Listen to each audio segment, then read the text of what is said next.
வணக்கம் friends, welcome to என்றும் சமையல். ஸோ இன்றைக்கி நம்ம என்றும் சமையல் சேனலில் என்ன சமைக்க போகிறோம் அப்படின்னு பார்த்தீங்கன்னா, ரொம்பவே சுவையான பால் கொழுக்கட்டை தான் நம்ம இன்றைக்கி சமைக்க போகிறோம். ஸோ இதுக்கு என்னென்ன பொருட்கள்லாம் தேவை அப்படின்றத பார்க்கலாம். புழுங்கல் அரிசி 1/2 கிலோ, அதாவது நம்ம ரெகுலராக வீட்டில் சாப்பாடு வடிக்கிறதுக்காக யூஸ் பண்ணுற அரிசி. சிறுபருப்பு 100 கிராம், சர்க்கரை 200 கிராம், தேங்காய் 1/2 மூடி, எண்ணெய் 1/2 கப், ஏலக்காய் ஒரு 4 பீஸ். அரிசியை ஒரு 3 மணி நேரம் தண்ணியில் ஊற வச்சு இந்த மாதிரி எடுத்து வச்சுருங்க. இப்போ இந்த அரிசியை மிக்ஸி ஜாரில் சேர்த்து நம்ம நல்லா மாவாக அரைச்சிக்கலாம். ரொம்ப தண்ணியாக இல்லாமல் இந்த மாதிரி நல்லா திக்கான ஒரு பதத்தில் அரைச்சிக்கோங்க.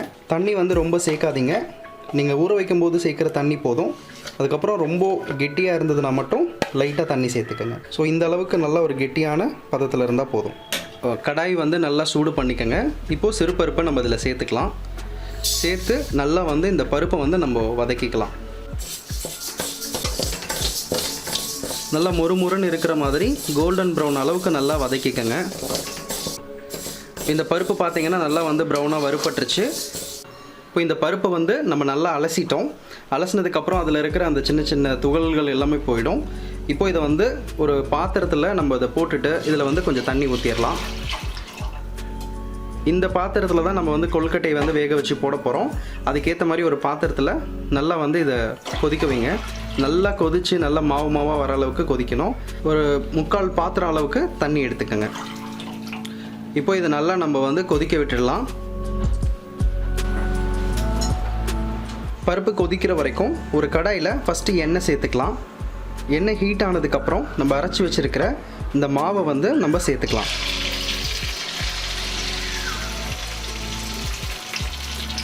எல்லா மாவையும் நல்லா சேர்த்துட்டு நல்லா ஒரு வாட்டி கிளறிட்டே இருங்க.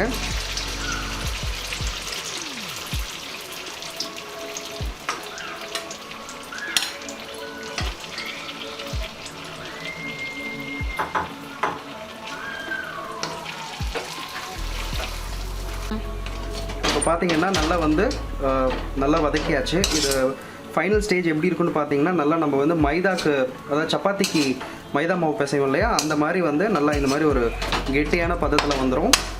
நீங்கள் பார்த்தீங்கன்னா தெரியும், இப்படி கையில் இப்படி உருண்டை பிடிக்கும்போது நல்லா உருண்டை நிற்கிற அளவுக்கு இந்த மாவு வரணும். இப்போ இந்த மாவை நம்ம நல்லா காற்றுல ஆற வச்சிடலாம்.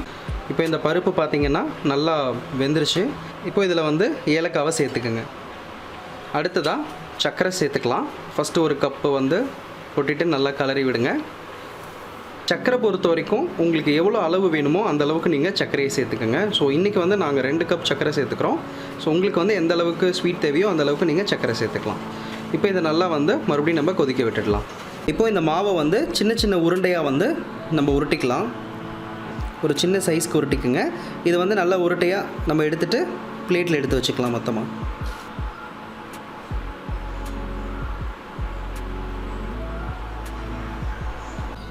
இப்போ இந்த பருப்பு நல்லா வெந்துருச்சு. நம்ம சர்க்கரை போட்டதுக்கப்புறம் நல்லா இந்த மாதிரி கொதிக்கும்.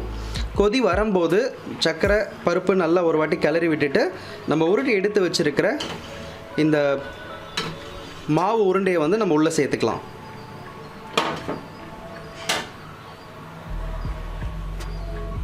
ஒன்று ஒன்று தனித்தனியாக தள்ளி தள்ளி போடுங்க.